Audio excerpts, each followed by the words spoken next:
মুহূৰ্তত দিব বিচাৰিছো এটা বিগ ব্ৰেকিং নিউজ প্ৰশাসনৰ উচ্ছেদক লৈ পুনৰবাৰ কঠোৰ হৈ পৰিছে উচ্চ ন্যায়ালয়ৰ তৰফৰ পৰা সোণাপুৰৰ কচুতলিৰ উচ্ছেদক লৈ স্থগিতাদেশ প্ৰদান কৰা হৈছে ন্যায়ালয়ৰ তৰফৰ পৰা কি বৃহৎ মন্তব্য কৰা হৈছে প্ৰতিটো তথ্য আহি পৰিছে প্ৰশাসনক উদ্দেশ্যি ন্যায়ালয়ে কি কঠোৰ নিৰ্দেশনা প্ৰদান কৰিছে কিয় উচ্ছেদ চলাব নোৱাৰিব প্ৰতিটো তথ্য জনোৱাৰ চেষ্টা কৰিম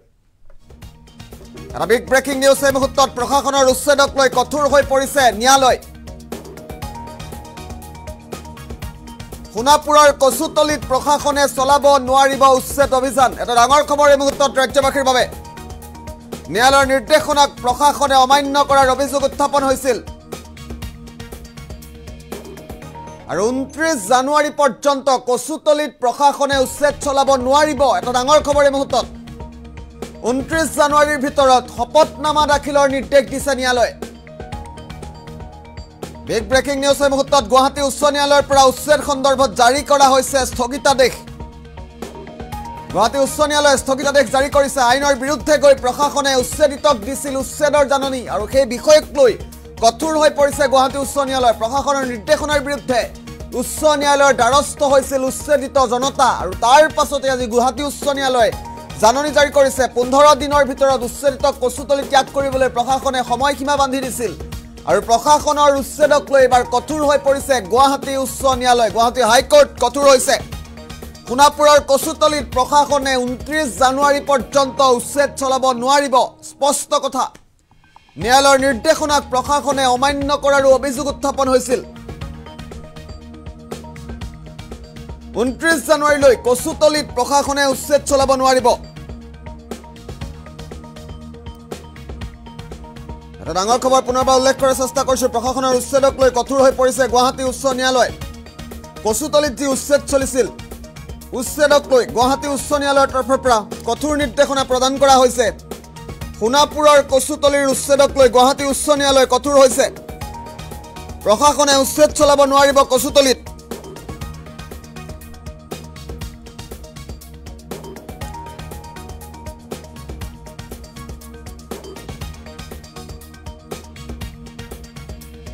ডাঙৰ খবৰ পুনৰবাৰ উল্লেখ কৰিছো প্ৰশাসনৰ উচ্ছেদক লৈ গুৱাহাটী উচ্চ ন্যায়ালয়ে কঠোৰ নিৰ্দেশনা প্ৰদান কৰা পৰিলক্ষিত হৈছে শেষ ককিয়নি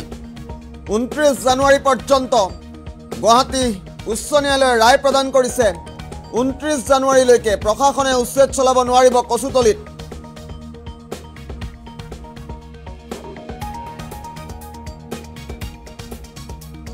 আৰু এই মুহূৰ্তত গুৱাহাটী উচ্চ ন্যায়ালয়ৰ অধিবক্তাৰ মন্তব্য আহি পৰিছে আমি পুনে পুনে মন্তব্য শুনোৱাৰ চেষ্টা কৰিম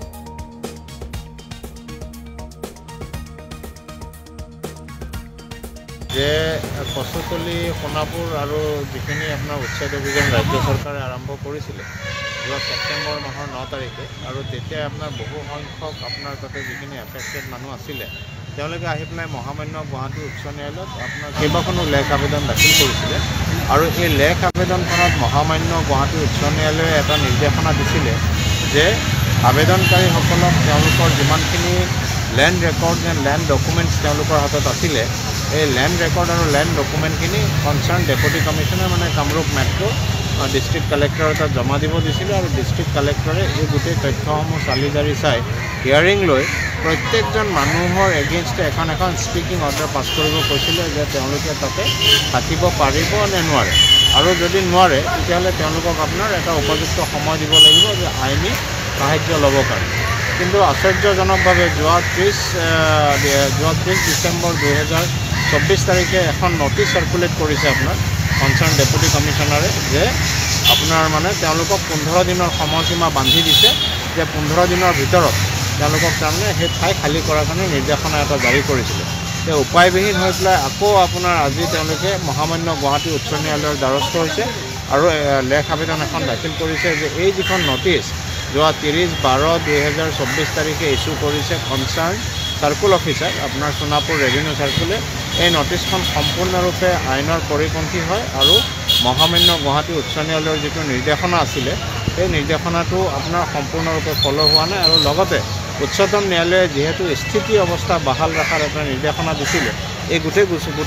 সোণাপুৰ ৰেভিনিউ চাৰ্কুলৰ ওপৰত গতিকে স্থিতি অৱস্থা বাহাল থকা সময়ত তেওঁলোকে এনেকুৱা ধৰণৰ নটিচ দিয়াটো আপোনাৰ পুনৰাই মানে মহামান্য উচ্চতম ন্যায়ালয়ক অৱমাননা কৰাৰ নিচিনা হৈছেগৈ গতিকে এই গোটেই তথ্যসমূহ চালি জাৰি চাই পেলাই আজি আপোনাৰ মহামান্য গুৱাহাটী উচ্চ ন্যায়ালয়ে পুনৰ এক স্থগিতাদেশ জাৰি কৰিছে যে অহা 29 তাৰিখলৈকে গভৰ্ণমেণ্টক তেওঁলোকৰ স্থিতি শপতনামা আকাৰে দাখিল কৰিবৰ কাৰণে স্পষ্ট কৰিবৰ কাৰণে এখন শপতনামা দাখিল কৰিব দিছে আৰু ডেপুটি কমিশ্যনাৰ যিজন আছে তেখেতে আগৰ অৰ্ডাৰ অনুযায়ী কি অৰ্ডাৰ ইছ্যু কৰিলে সেই অৰ্ডাৰটো আপোনাৰ মহামান্য গুৱাহাটী উচ্চ ন্যায়ালয়ত প্লেচ কৰিবৰ কাৰণে নিৰ্দেশনা দিছে অৰ্থাৎ 29 জানুৱাৰীলৈকে উচ্ছেদ চলিব 29 জানুৱাৰীলৈকে যিটো 15 দিনৰ সময়সীমা দিছিলে সেইটো বন্ধ থাকিব